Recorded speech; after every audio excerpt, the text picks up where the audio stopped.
Hey, it's Jeff with yourlearningcareer.com. If you've been applying to training specialist or corporate trainer or training facilitation jobs and you're just not getting anywhere, you may need to rescue your resume. That's what this video is all about. If you're not getting those interviews, you're just not even getting your foot in the door, the problem could be with your resume. So I want to help you with that today. I have been in training and development for the last 25 years. I've worked for lots of different companies, big and small. So I have been in your shoes. I know what it's like to be in a job search. And so I've learned a lot along the way on how to create your resume so that it gets you those interviews.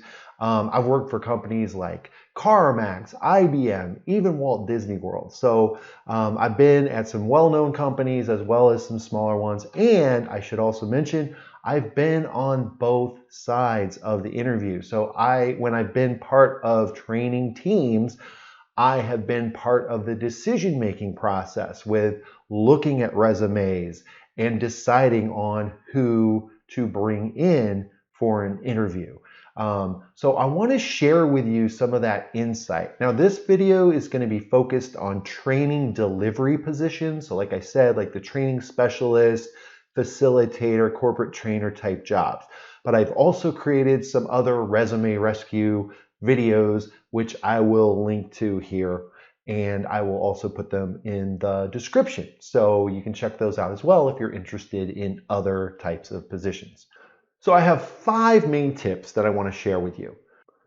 My number 1 tip, the most important thing to do when you're putting together your resume, is to make sure there are no spelling or grammatical errors.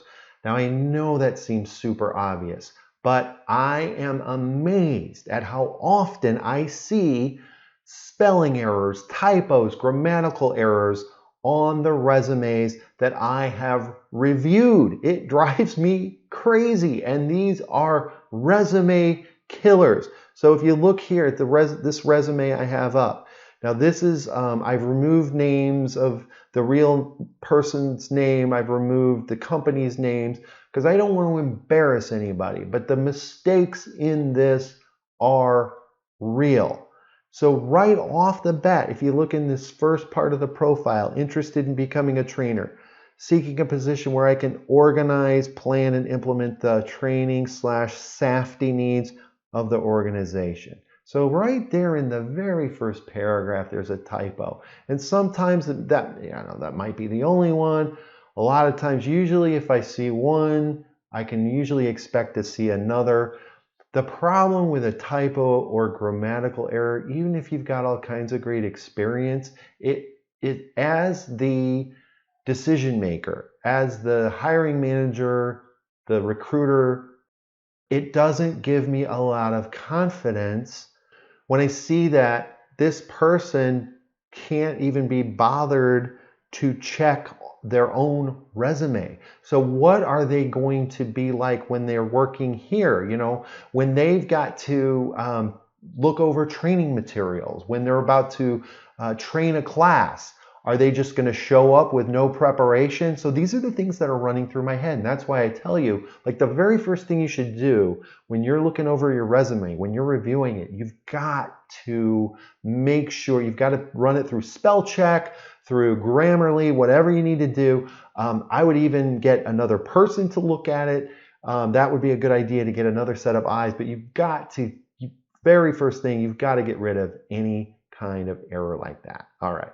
So that's tip number 1. Number 2 tip is to look at the job descriptions of these types of roles. So if you're looking at, if you want to do training delivery, typically you're going to be looking at jobs. You might see corporate trainer, you might see training facilitator. Another common one is one I have right here, training specialist. And I would start to really look at these job descriptions. So let's take a look at this. So what are some of the things they want here?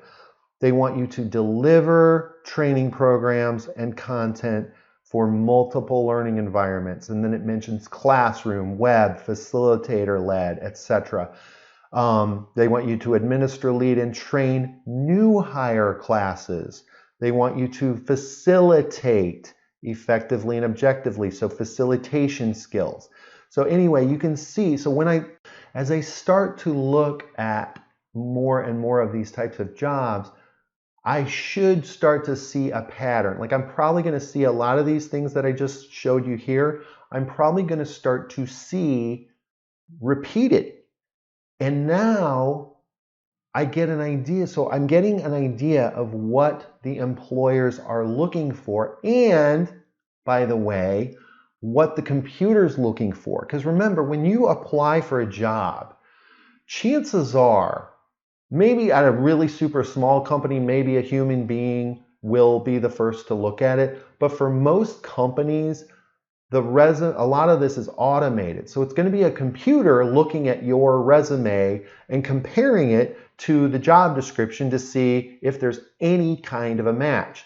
So once you've taken a look at these descriptions and you've got a good idea of what the employers are looking for, next, my third tip is to start looking at your experience and identifying the experience that you have that matches what the employers are looking for. Now, to help you do that, you can put it into something like this.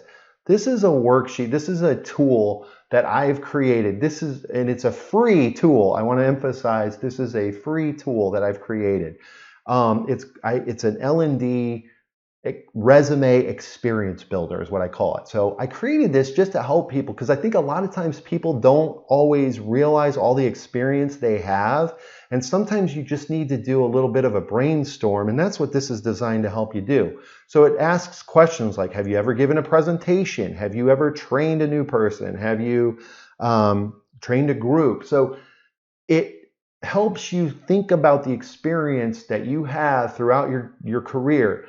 But not only throughout your career, but also outside. Like maybe you've done some of this stuff as part of volunteering, because your job titles may not reflect. You may not have the job title corporate trainer or training specialist. It might be something totally different, but yet you do have the experience. So that's what this is designed to do. And I will link to this tool in the description so that you can grab it and use it as part of your own job search. So my third tip is to do this, to sit down, and you don't have to use, you can do this on a blank piece of paper, whatever you want to do, but identify, kind of start looking at your experience and matching it to what they are looking for. And then tip number 4 is to start putting it on your resume.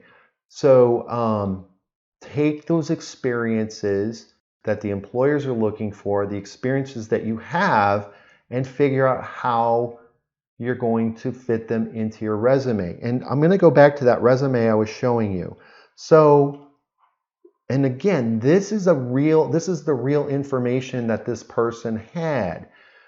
And so one of the things you'll notice is, well, they do talk about managing. They say managed, trained, and developed a team of management trainees. And then they talk about fleets of vehicles and exceeded corporate average. Okay. And here they were a management assistant and they ran car rental branches. Okay. They did develop, train, and mentor. Okay, so that's good. But what is missing? They really don't have a lot of the specific things that the employers are looking for. And then if I scroll down to the bottom, like look at this, skills and interests. So their skills and interests, Google Earth, LexisNexis. This is stuff, okay, that's great, but this has nothing to do with being a training specialist. So this is wasted space. It's fine to have skills and interests, but I would make them related to the type of job that I am applying for. So let me show you my resume. So you see on my resume, first of all, I start with an areas of expertise. So I list out a lot of that stuff. So I have a line here about presenting and facilitating to all levels of audience. But then in addition to my areas of expertise, I list at the bottom a whole bunch of keywords because, again, I know that it's likely a computer is going to look at my resume first and try to match me up with the description. So I think something like this is a lot more useful than talking about programs or interests that have nothing to do with the job you're applying for. Okay, so again, tip number 4 is to take those skills that you've identified and make sure to put them on your resume. Because again, you want to match up with what the employers are looking for. And so you can use this tool. I have this page where you are thinking about how to put all of that on your resume, how to phrase it, all that good stuff. So that's in there. And then finally, tip number 5. So you've gone through, you've looked at job descriptions, you've identified your own skills, you've figured out, okay, I need to put these on my resume somehow. But then tip number 5 is to make sure to also think about the experience that you don't have. So as you look at some of these job descriptions, you're probably going to see things that maybe you don't have that skill. And so if this is something you're serious about pursuing, you'll need to figure out a way to get that experience. So if I go back to this job description, I mean, maybe something I see come up a lot is, oh, they want a deep working knowledge of ADDIE. And maybe you haven't been exposed to ADDIE yet. Maybe you've been doing some training classes and ADDIE hasn't come up. So that's something that you might write down. So again, I have this page in this experience builder on getting experience where I have you identify 3 top skills. Like if you're seeing a pattern and there's something that comes up again and again, you keep seeing ADDIE, ADDIE, ADDIE. What the heck is ADDIE? I better write that down as a skill I need to learn.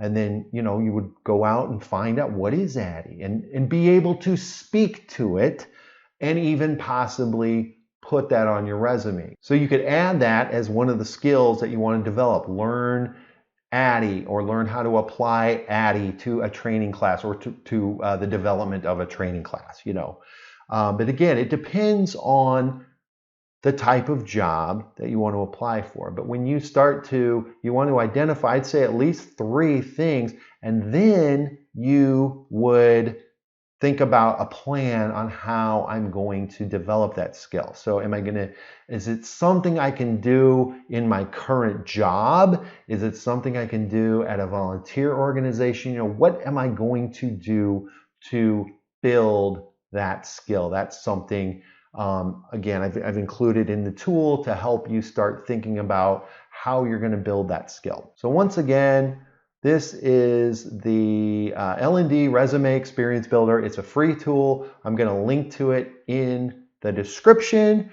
Also, if you want more information on the job search for L&D jobs, I actually have a really good article. It's called The Ultimate Guide to Finding a Learning and Development Job. I'm going to link to that in the description as well. That's out on my website. So not only do I cover resumes, but I also talk about interviewing and portfolios and things like that. So that's a really good article to check out if you are in the midst of a job search for L&D type roles. And then I mentioned I have my other resume rescue videos. So I will link to those here and in the description as well. So check those out. If you found this helpful, please give me a like. And I thank you so much for watching. We'll see you next time.